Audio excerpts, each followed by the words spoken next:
ஓம் சிவாய நம. பதஞ்சலி முனிவர் யோக நெறிய மனித குலத்திற்கே தந்தவர் ஹிரண்ய கற்பர்.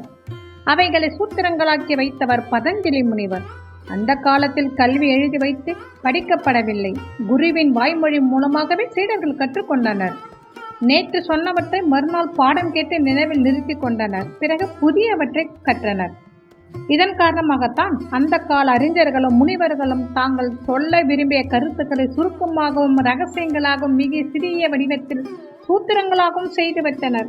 அப்படி சூத்திரங்கள் வடிவத்தில் செய்யப்பட்ட நூல்தான் பதஞ்சலி முனிவர் எழுதிய யோக சூத்திரங்கள்.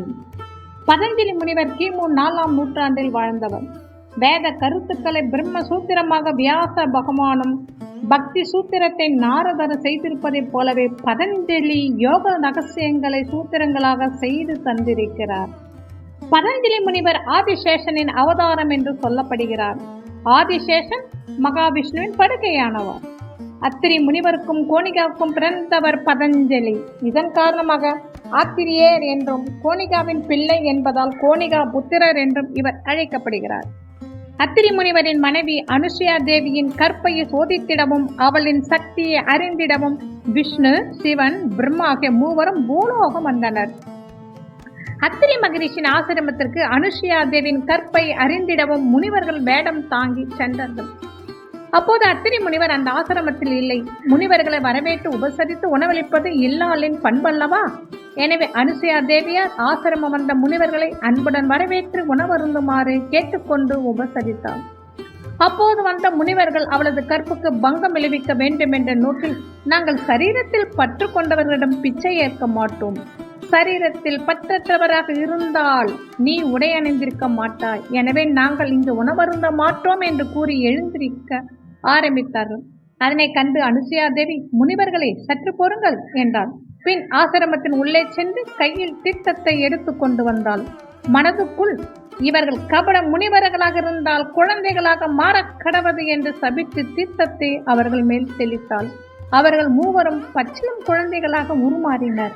உடனே அக்குழந்தைகளுக்கு பாலூட்டி உணவூட்டினால் பூலோகம் சென்ற தங்கள் கணவர்கள் திரும்பி வராத காரணத்தினால் பார்வதி, லட்சுமி, சரஸ்வதியாக முப்பெரும் தேவியர்கள் பூலோகத்தில் உள்ள அத்திரி முனிவரின் ஆசிரமத்திற்கு அனுசுயா தேவியை நாடி வந்தனர். எங்கள் கணவர்கள் எங்கே என வினவினர். அவர்களுக்கு குழந்தைகளாக இருந்த மூவரையும் அனுசுயா தேவி காட்டினாள். ஐயோ, எந்த சாபம் இவர்களை குழந்தைகளாக மாற்றியது? அப்படி மாற்றியவர் யார் என்று பதறினர். உடனே இவர்கள் மூவரும் கபட நாடகம் ஆடியதால் குழந்தைகளாக ஆனார்கள் என்பது அனுசுயா தேவி விளக்கினாள். அப்போது மும்மூர்த்திகளும் சுயவரும் பெற்றனர். தம்பதி சமேதராய் நின்று, உன்னுடைய கற்பு போற்றுதலுக்குரியது, கற்பினால் எதையும் சாதிக்க முடியும் என்பதை செய்து காட்டினாய் என்று கூறி வாழ்த்தி மறைந்தார்கள். அப்படிப்பட்ட கற்புக்கரசி அனுசுயா தேவிக்கும் அத்திரி முனிவருக்கும் பிறந்தவர்தான் பதஞ்சலி முனிவர். பதஞ்சலி முனிவருக்கு மானிட உடல் ரகசியத்தை பற்றி தந்தை அத்திரி முனிவர் உபதேசித்தார். ஆதிசேஷன் அவதாரமே பதஞ்சலி. ஒரு நாள் தில்லை அம்பலத்தில் உள்ள 1000 மண்டபத்தில் அமர்ந்து தான் இயற்றிய வியாக்கரண சூத்திரத்தை சீடர்களுக்கு உபதேசிக்கும் வண்ணம் கொண்டிருந்தார் பதஞ்சலி முனிவர். எப்போதும் உடலை மறைத்துதான் சீடர்களுக்கு உபதேசம் செய்வார் அவர். ஆதிசேஷன் அவதாரம் என்பதால் 1000 தலைகளோடு தனது சீடர்களுக்கு பாடம் சொல்வது வழக்கம். 1000 மாணவர்கள் பாடம் கேட்பார்கள். பதஞ்சலி முனிவர் இருக்கும் இடத்தில் அவரை மறைத்து திரைச்சீலை தொங்கும். திரைக்கு வெளியே நின்று மாணவர்கள் பாடம் கேட்பார்கள். ஒரு நாள் இவர் பாடம் நடத்தும் போது ஒரு மாணவன் மட்டும் எழுந்து வெளியே போய்விட்டான்.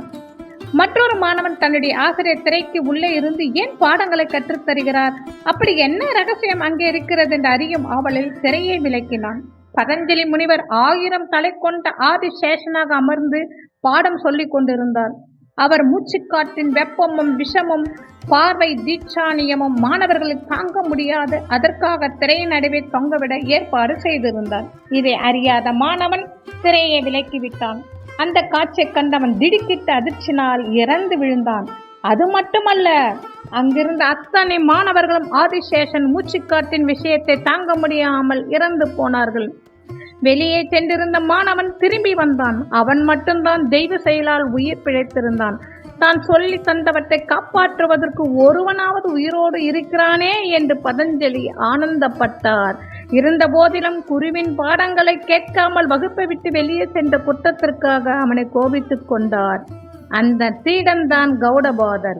அவருக்கு பதஞ்சலி முனிவர் தன் கட்ட வித்தைகளையும் வியாக்கரண சூத்திரத்தையும் கற்றுக் கொடுத்தார். ஒரு நாள் யோக சூத்திரத்தில் உள் ஆழ்ந்த மூலாதாரத்தில் கனலை எழுப்பி யோக சாதனையால் ஈடுபட்ட போது கௌடபாதருக்கு பதஞ்சலி முனிவர் தரிசனம் கொடுத்ததாக கூறப்படுகிறது.